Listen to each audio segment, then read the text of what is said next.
ከፋኖ የህልውና ትግል ጋር ተያይዞ ላለፉት 32 ወራት በእስር ላይ የሚገኙት አቶ ዮሐንስ ቦያለውና ጋዜጠኛ ገነት አስማማው በጠና ታመው ሆስፒታል መግባታቸውን ኤምኤስ ከቤተሰብ መረጃ አግኝቷል። ማረሚያ ቤቱ በተደጋጋሚ ሕክምና እንዲያገኙ ጥያቄ ቢቀርብለትም ፈቃደኛ ባለመሆኑ ጤንነታቸው አደጋ ላይ መውደቁ እየተነገረ ነው። ይህንን በተመለከተ ጉዳዮቹን ከሚከታተሉት መካከል የሆኑት ጠበቃ ሰለሞን ገዛኸኝን መስመር ላይ አግኝቻለሁ። አቶ ሰለሞን ስለ ጊዜው አመሰግናለሁ። የአቶ ዮሐንስ ቦያለውና የጋዜጠኛ ገነት የጤና ሁኔታ አሳሳቢ እንደሆነ እየተነገረ ነው። መረጃ አሉት አቶ ሰለሞን? አዎ መረጃው አለኝ። ያው በፍርድ ቤትም እየተከታተልኩ ስለሆነ ጉዳዩ መረጃ አለኝ። ያው ሁለቱም ጉዳይ ላይ ምንድን ነው ያጋጠማቸው የጤና ችግር? በመጀመሪያ ከሴቶቹ ጋር በተያያዘ ያው ቃሊቲ ነው ያሉት ጋዜጠኛ ገነት አስማማው እና ጋዜጠኛ መስከረም አበራ ነው እዛ ያሉት። ከ3 ወር በፊት ጋዜጠኛ መስከረም አበራ ሁለት አይኗ አሟት ቀላ፣ እንዲሁም ደግሞ ከፍተኛ የሆነ ሌሊት ከፍተኛ የሆነ ስሜት ሰማት ነበር። እኔም ሳያት አይኗ በረም ይርገበገብ ነበር፣ ያፈሳል፣ ሁለቱ ጎርጉደዋል፣ ውስጥና ውስጣቸው አይኗ ቀልቷል። እሱን በተመለከተ ያው በተደጋጋሚ ፍርድ ቤት አመልክቼ ትእዛዝ ሰጥቶ የአይን ሕክምና በግሏ ወጪ ሄዳ ታክማ አሁን ኦልሞስት አገግማለች። ከአንድ 3 ሳምንት 4 ሳምንት ይሆናል። ከዛ በኋላ የጋዜጠኛ ገነት አስማማው የቅርብ ጊዜ አይደለም። ጋዜጠኛ ገነት አስማማው ኦልሞስት 1 ዓመት በላይ ሊሆነው ነው በጎንና ጎኗ ላይ ህመም እየተሰማት የነበረው። ፍርድ ቤት ችሎትም ስትቀርብ መቀመጥ አትችልም፣ መንቀሳቀስ የግድ ስላለባት ትንቀሳቀስ ነበር።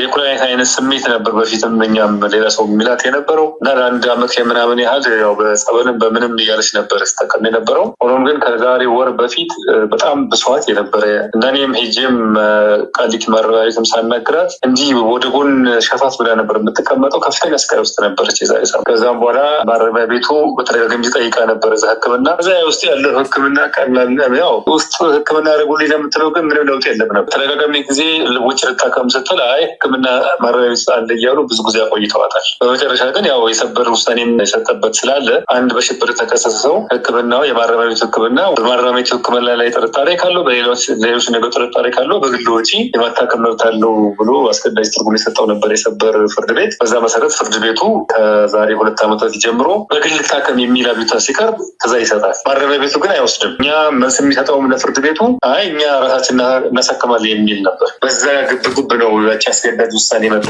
በኋላ ፍርድ ቤቱ በግላቸው ወጪ መታከም በፈለግ ይታከሙ እያለ ሰጥ የነበረው። በዚህ መሰረት የዛሬ ሳምንት ጋዜጠኛ ገነት አስማማው በግል ወጪዋ እንድትታከም ፍርድ ቤት ጠይቃል። ፍርድ ቤት ትዕዛዝ ሰጥቶ ከዛም በኋላ እሷን ለመውሰድ 2-3 ቀን ፈጅቶ ነበረ። ሄዳ መቅረዝ ሆስፒታል ሄዳ ተመርምራ ነበር። ባለፈው የዛሬ ሳምንት ሮብ አካባቢ ባለፈው ሮብ ተመርምራ ሁለቱም ኩላሊቶች ላይ ትላልቅ ጠጠሮች አሉ፣ እንዲሁም ደግሞ ሁለቱም ኩላሊቶች ላይ ጉዳት ደርሷል የሚል ሕክምና ሪፖርት ውጤት እንደተሰጣት ነገረችኝ። ከዛ በኋላ ያው መድኃኒት እንድትወስድ በሐኪም ታዞላታል። ያም መድኃኒት እየወሰደች እያለ ነው አሁን ትናንትና በቤተሰቧ በእናቷ በኩል ደውሎ የነገሩ ምንድን ነው ማረሚያ ቤት የሚያቀርበው ፍራሽ ሲተኛበት ለኩላሊቷ አመች አይደለም፣ ወደ ውስጥ ጎረጉዳል። ደረቅ ፍራሽ ላይ ካልሆነ በስተቀር ስቃዋን ሌቱ ሙሉም እንደሚያብሰው ነው የነገረችኝ። እና ማረሚያ ቤቱ ደረቅ ፍራሽ እንዲያቀርብላት ብጠይቅም ማረሚያ ቤቱ ኖርማሊ ለሌሎች የጊዜ ቅጠር እስረኞች የሚያቀርበውን ፍራሽ ማቅረብ ምችለው በግሌ ሞገገጽ ተጠቀም ብትልም ማረሚያ ቤቱ እንዳልፈቀደላት፣ ስለዚህ እናቷ ለፍርድ ቤት አስፈቅጄ በግሏ ወጪ ደረቅ ፍራሽ ተገዝቶላት በዛ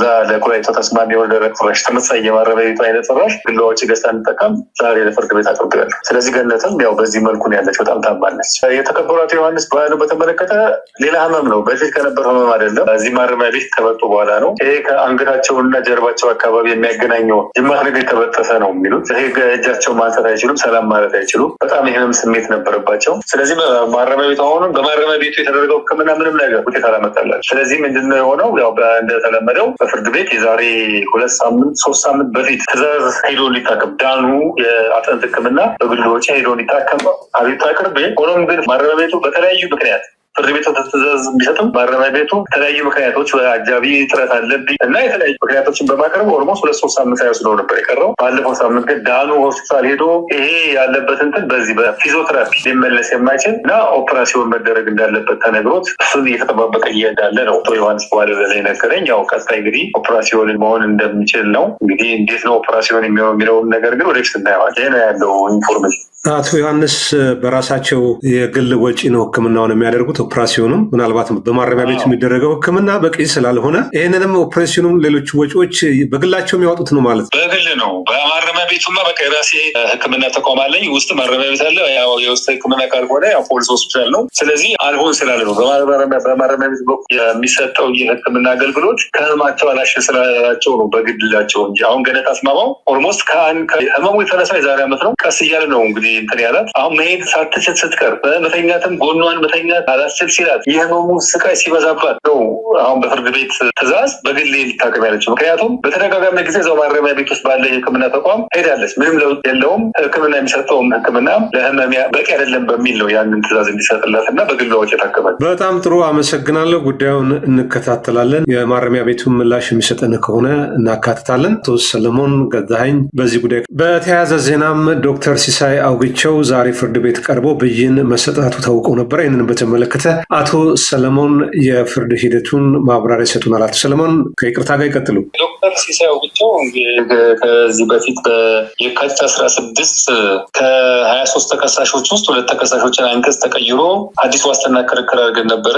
ዶክተር ሲሳይ አውግቸውም የከፍተኛው ፍርድ ቤት በተደረገው የዋስትና ክርክር የካቲት 16 ላይ በ100 ሺህ ብር ዋስ ይውጡ ብሎ ብይን ሰጥቶ ነበር። በዚህም ዶክተር ሲሳይ አውግቸው ሮብ ዕለት የካቲት 18 ላይ የዋስትና ግዴታቸውን አሟልተው ቤተሰብ ሊቀበላቸው ከቅሊንጦ ሄዶ ከዛ ቅሊንጦ ላይ ተወስደው ከበር ላይ ተወስደው በኋላ አርብ አካባቢ ጠቅላይ ፍርድ ቤት አቃቢ ጉባኤ በማለቱ ቀርበው ቅሬታውን አሰምቶ ያስቀርብ ለማለት አርብ ቀጥሮት በመነጋታው ቀርበን ነበረ። ያስቀርባል አለ። እዛው የቃል ክርክር አደረገን። አቃቢ ግን መልስ ሰጠበት። ለብይን በማለት ለየካቲት 28 ተቀጥሮ ነበር። አልደረሰልኝም በማለቱ ፍርድ ቤቱ አሁን ለዛሬ ተቀጥሮ ነበር። መጋቢት 9 ዛሬ ቀርበን ነበረ። ዶክተር ሲሳይ አውግቸው ፕላዝማ ነበር፣ አልቀረበም። ያሁን ያለው ፍርድ ቤቱም የከፍተኛ ፍርድ ቤት የሰጠውን የዋስትና ጥያቄ ውድቅ በማድረግ ዶክተር ሲሳይ አውግቸው በቃሊቲ ወይም በእስር ቤት ሆኖ ጉዳዩን እንዲከታተል በማለት ብይን ሰጥቷል። ዛሬ ውድቅ ያደረገበት ምክንያት ተዘርዝሯል።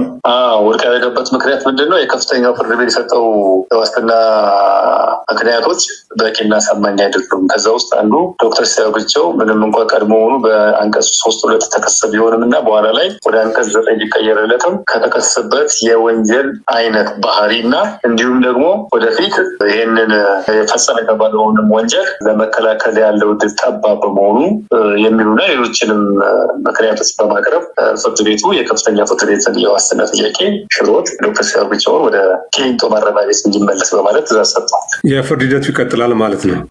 መደበኛ ፍርድ ሂደቱ በእነ ዶክተር ወንደሰን አሰፋ መዝገብ ውስጥ ነው ያለው። ዶክተር ወንደሰን አሰፋ 17 ተከሳሾች ከ6 በነጻ የተሰናበቱበት ነው። 17 ማለት ዶክተር ሲሳይ አውግቸው እና ሞላሊሳ የሚባሉ 2 ተከሳሾች አንቀጽ ተቀየረላቸውን ጨምሮ መከላከያቸውን እንዳይቀርቡ በማለት አጀንዳውን ሰዓት ጊዜውን አላስታውሰውም የቀጥሎት ወራቶች እንዲያቀርቡ በማለት ቀጠሮ ሰጥቷል። መደበኛ ሂደቱ ይቀጥላል ማለት ነው። በጣም አመሰግናለን። ጉዳዩን መከታተላችንን አናቁም። እግዚአብሔር ይስጥልን አቶ ሰለሞን።